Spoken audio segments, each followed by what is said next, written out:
Welcome to Fraudline. Here's the country's foremost expert on mortgage fraud, Rachel Dollar. Violent crime is not the only area in which the most significant danger is posed by repeat offenders. Regardless of the nature of their offenses, serial criminals are a threat to society. Kawana Melvin pled guilty to felony charges that she unlawfully transacted mortgage business without a license, and that she made a false statement with respect to her eligibility to work in the Georgia mortgage industry.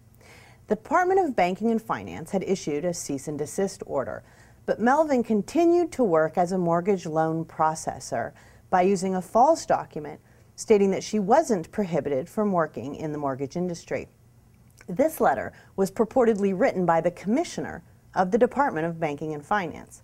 Now, when the department found out about that, they referred the matter to the Attorney General for criminal prosecution.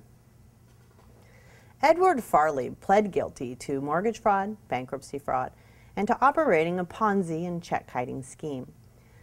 Farley was a former mortgage broker who committed multiple frauds, one after the other. First, he defrauded lenders with same-day flips using inflated appraisals to overvalue properties.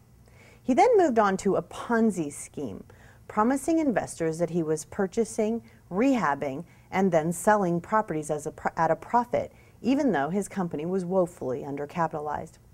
He promised the investors security interests in the form of a first-position mortgage against real property, but then he used the same piece of property to secure multiple investors. He also obtained $1.2 million by kiting checks.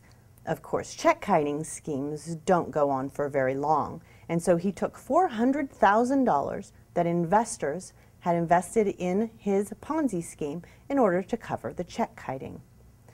Toward the end of the scheme, he filed for bankruptcy, and he diverted the company's assets to himself and then hid that from the U.S. bankruptcy trustee and from the company's creditors. I've had some interesting conversations over the past several months about the relationship between addiction and crime.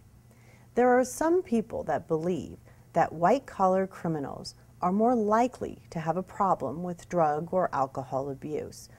But maybe the addiction is to crime itself, and the type of crime they choose is much like the addict's drug of choice. Of course, most of us who see fraud on a daily basis believe that the fraudsters aren't addicted to anything other than pure, unadulterated greed. Regardless of the reason, it seems that some just can't stop committing fraud, no matter how many times or how severely they are punished. For all of the latest information on mortgage fraud, visit mortgagefraudblog.com.